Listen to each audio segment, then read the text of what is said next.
Selasa, 24 Juni 2025.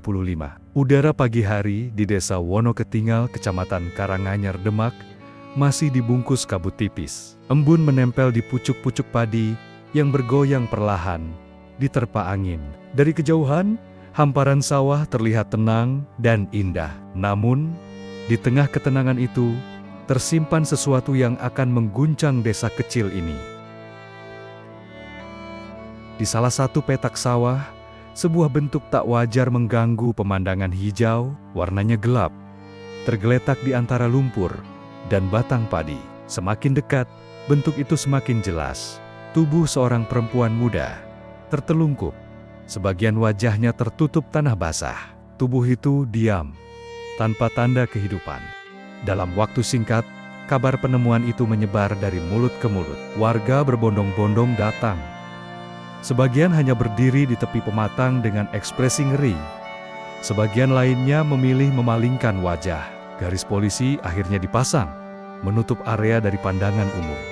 Tim Inafis dari Polres Demak datang dan memotret dari berbagai sudut. Lalu dengan hati-hati mengangkat jasad itu ke tandu.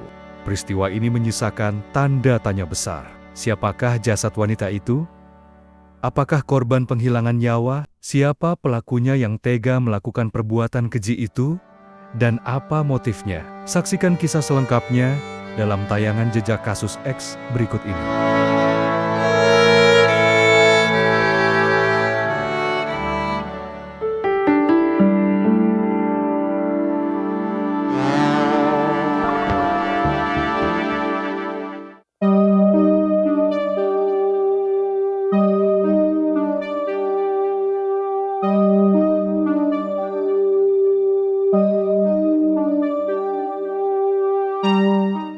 Di ruang jenazah rumah sakit, proses identifikasi berlangsung. Pihak kepolisian menghubungi berbagai polres di sekitar Demak untuk mencari kecocokan laporan orang hilang.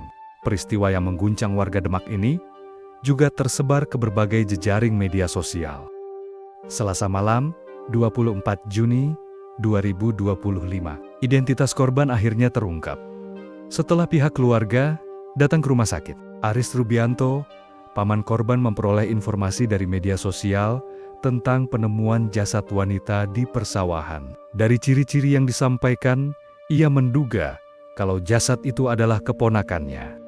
Setelah melihat langsung jasad korban di rumah sakit, Aris memastikan kalau wanita itu adalah keponakannya yang bernama SL, 20 tahun, warga Kampung Kerajaan, Kelurahan Werguwetan, Kecamatan Kota Kudus, Kabupaten Kudus.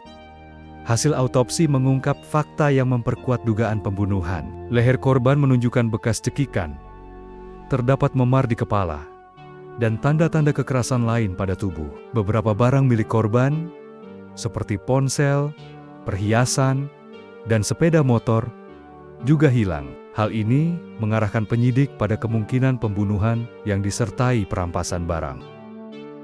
Setelah proses otopsi dan pemandian jenazah selesai dilakukan, jasad SL dibawa pulang ke rumah duka di Kudus untuk dimakamkan. Sementara itu, pihak kepolisian terus melakukan penyelidikan lebih lanjut guna mengungkap pelaku di balik kasus penghilangan nyawa tersebut.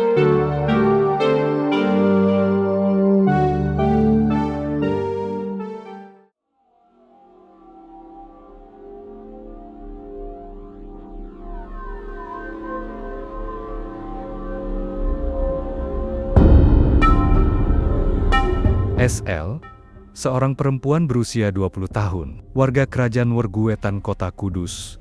Ia dikenal sebagai anak yang pendiam, rajin membantu keluarga, dan baru saja bertunangan. Ia sebenarnya masih bekerja di perusahaan rokok di Kudus. Namun entah kenapa ia berniat untuk mencari pekerjaan lagi. Ia akhirnya bergabung ke komunitas lowongan kerja di media sosial Facebook. Dari jejak digital yang dilacak pihak kepolisian, pada tanggal 12 Juni 2025, SL berkenalan dengan seorang pria bernama RF, 32 tahun.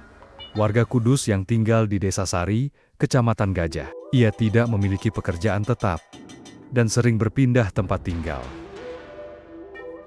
RF juga sedang mencari pekerjaan. Mereka berdua sering berinteraksi hanya sekitar soal lowongan pekerjaan. Awalnya percakapan mereka tampak profesional, seperti membahas persyaratan kerja dan gaji. Pada hari Senin, 23 Juni 2025, RF menghubungi SL untuk bertemu dan mengajak menemui seseorang yang akan memberi pekerjaan. Mereka sepakat akan bertemu di depan Hotel Gripta Kudus. Pada malam harinya, sekitar pukul 19:30 malam, SL berpamitan kepada orang tuanya untuk menemui seseorang. Dengan menggunakan sepeda motor, SL menuju lokasi yang telah disepakati. Di depan Hotel Gripta, RF sudah datang terlebih dahulu dengan menggunakan angkutan umum. Kemudian, SL diboncengkan, RF melanjutkan perjalanan menuju Demak. RF mengajak SL menuju ke lokasi yang diklaim sebagai tempat seseorang yang menawarkan pekerjaan di dekat SPBU, Desa Cangkring Rembang, Kecamatan Karanganyar. Namun, orang tersebut tidak pernah muncul di lokasi. RF mengubah arah perjalanan, mengajak SL berkeliling menuju wilayah Mijen, Kabupaten Demak. RF kemudian mengajak SL untuk makan. Dalam perjalanan menuju warung makan itu, mereka sepakat untuk melewati jalan pintas di tengah persawahan. Akhirnya motor itu memasuki jalan cor kecil yang membelah area persawahan Desa Wonoketingal. Lokasi ini gelap, sunyi, dan jarang dilalui orang pada malam hari. Dari sinilah mulai muncul niat jahat RF. Di pikirannya mulai menyusun sebuah rencana.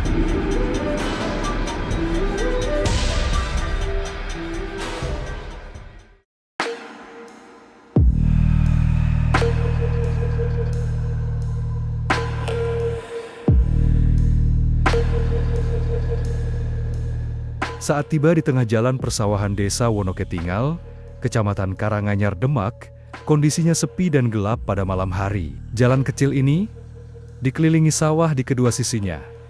Dengan jarak rumah penduduk yang cukup jauh, lokasi ini nyaris ideal untuk menyembunyikan tindakan kriminal dari mata orang lain. Dari sini muncul niat jahat RF untuk menguasai sepeda motor milik SL. Di lokasi yang sepi, RF menghentikan laju kendaraannya. RF dan SL turun dari sepeda motor. SL tampak kaget kenapa berhenti di tempat gelap dan sepi seperti ini. Namun belum sempat bertanya, tiba-tiba RF langsung mencekik lehernya dengan kedua tangannya. Korban berusaha berontak, melawan, dan berteriak meminta tolong serta melepas helm untuk memukul, namun ditangkis pelaku hingga helm terjatuh. RF tetap mencekik leher SL dan semakin menekan keras selama kurang lebih 30 menit, hingga korban lemas dan terjatuh dengan keras di jalan cor dalam posisi tengkurap. RF kemudian menyeret korban dengan menarik tangannya ke dalam sela-sela padi di persawahan sejauh 20 meter dari jalan. RF sempat memeriksa keadaan korban dengan menaruh tangannya di depan hidung korban. Setelah memastikan korban tidak bernapas, RF meninggalkannya dalam posisi tengkurap menghadap tanah berlumpur. RF kemudian membawa kabur sepeda motor milik SL, sedangkan helm dan tas yang terjatuh di jalan tidak diambil karena ada orang yang lewat.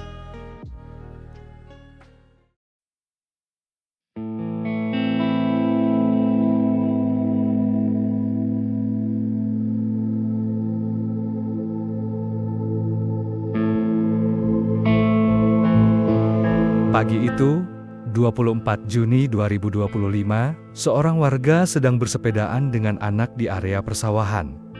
Sekitar pukul 6:30 pagi, semula bapak dan anak ini hendak ke warung namun ternyata masih tutup. Sembari menunggu, mereka memetik buah talok atau kersen yang tumbuh di tepi jalan. Tanpa sengaja, mereka melihat bekas gesekan benda di parit pinggir sawah. Lantaran penasaran dan curiga, mereka menelusuri bekas seretan hingga menuju ke semak-semak di dalam persawahan. Di sela-sela tanaman padi mereka menemukan sebuah bentuk tak wajar mengganggu pemandangan hijau. Warnanya gelap, tergeletak di antara lumpur dan batang padi. Semakin dekat, bentuk itu semakin jelas. Tubuh seorang perempuan muda tertelungkup. Sebagian wajahnya tertutup tanah basah. Tubuh itu diam, tanpa tanda kehidupan. Dalam waktu singkat, kabar penemuan itu menyebar dari mulut ke mulut. Warga berbondong-bondong datang, sebagian hanya berdiri di tepi pematang dengan ekspresi ngeri, sebagian lainnya memilih memalingkan wajah. Garis polisi akhirnya dipasang, menutup area dari pandangan umum.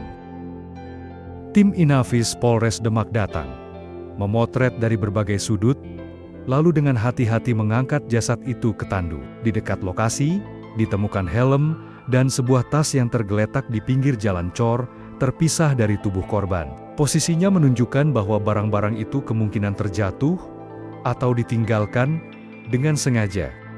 Korban dibawa ke RSUD Sunan Kalijaga Demak untuk proses identifikasi dan autopsi. Bagi warga desa, pemandangan itu meninggalkan rasa tak nyaman yang membekas. Tidak ada yang menyangka, sawah yang biasanya menjadi sumber kehidupan, kini menjadi saksi bisu sebuah kematian.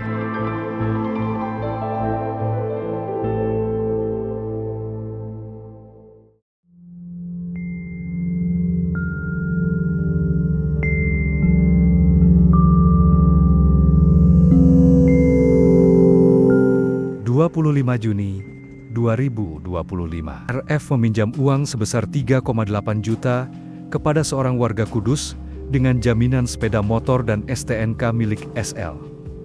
Uangnya sebagian digunakan untuk bayar utang, dan sebagian lagi digunakan biaya hidup selama melarikan diri. 1 unit cincin milik SL juga masih dibawa. Setelah itu, RF melarikan diri ke rumah temannya yang bekerja sebagai tukang bangunan di daerah Tangerang, Banten.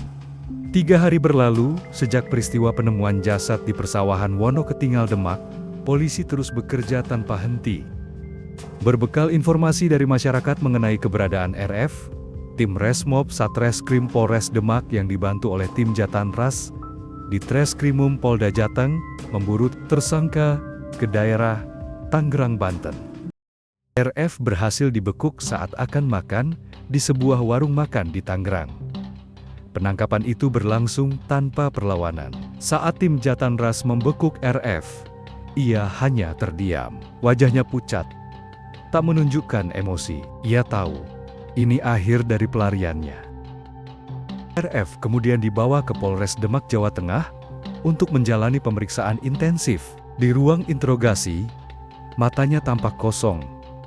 Di hadapan penyidik, RF mengakui perbuatannya. Ia mengaku khilaf dan menyesal. Ia menyampaikan bahwa motifnya didasari faktor ekonomi, karena terlilit utang dan tidak memiliki pekerjaan. Pelaku dijerat dengan pasal 338 Kitab Undang-Undang Hukum Pidana dan atau 365 ayat 3 Kitab Undang-Undang Hukum Pidana tentang dugaan tindak pidana pembunuhan dan atau pencurian dengan kekerasan yang mengakibatkan matinya seseorang, dengan ancaman hukuman pidana 15 tahun penjara. Polisi juga menyita 1 unit sepeda motor merek Honda Scoopy warna hitam beserta STNK, cincin emas milik korban, dan uang tunai Rp700.000 sebagai barang bukti. Kasus ini mengingatkan banyak orang akan bahaya pertemuan dengan orang asing yang dikenal melalui media sosial, terutama ketika melibatkan janji pekerjaan atau bantuan yang tampak menggiurkan.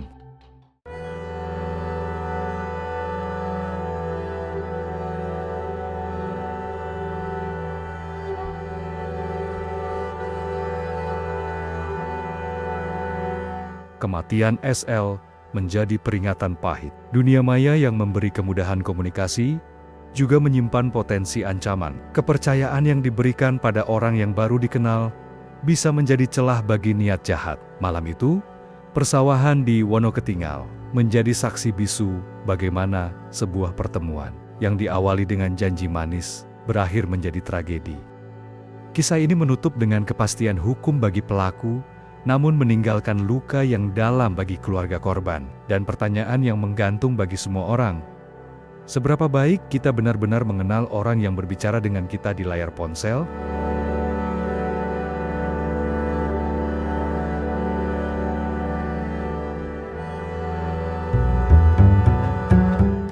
Terima kasih telah menonton video ini sampai akhir. Sampai jumpa di kisah berikutnya. Jangan lupa like, share, dan subscribe untuk cerita-cerita kisah nyata lainnya.